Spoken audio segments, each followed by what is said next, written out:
positives? Has this changed? Because I keep looking for silver linings. Has there been anything that's changed your perspective during this quarantine where you think, okay, I didn't think about that before, but now my perspective is different?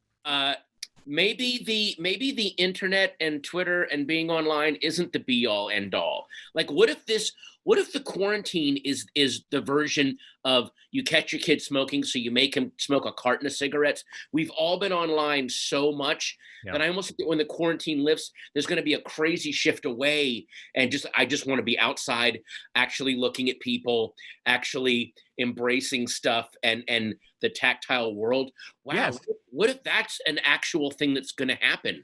What if there'll be a weird backlash against like all the being online because of being stuck inside?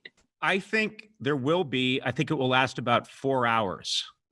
Everyone's going to go outside and touch trees and breathe air and touch each other and go to restaurants for about 4 hours. And then everyone's going to go back to these things. Yeah. And they'll all do Instagram stories about being outside and not being on the internet. That's wow. Yeah. And then on the other hand, I've gotten way too into watching way too many movies and what you find out very quickly is all of the really good stuff that's on Netflix and Hulu and Canopy and Shudder and all these channels.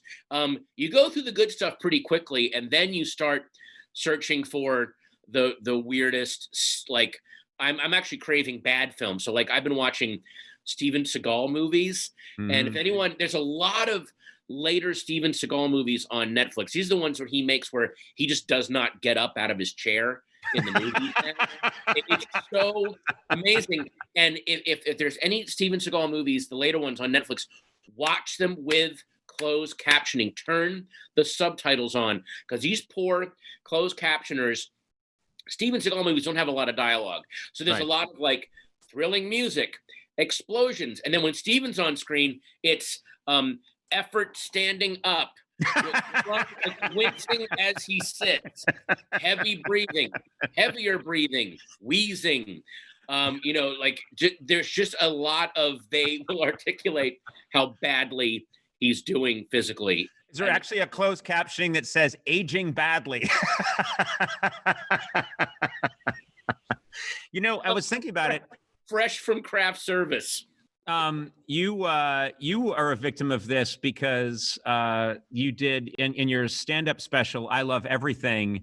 Someone found this and they put it out there, and I think you've been spreading it around too. Yeah. They took a freeze frame of the closed captioning that accompanied you on stage, and it says Rambles, Groans. Let's take a look at that right now. There it is. This is an actual closed captioning for you.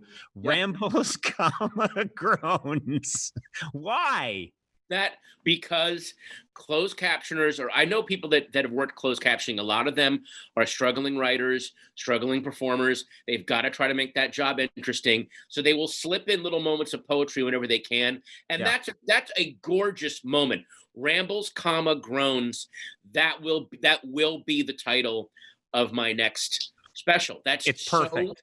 So perfect. And it's so what this time is right now. That is, if there are two words to describe 2020, it's Rambles, Groans. That is what everyone's just like, I was trying to do, and we start rambling angrily, and then we just sort of pause, and then we just kind of give up. And the other person isn't offended by that. They're just like, yeah, exactly. Yes.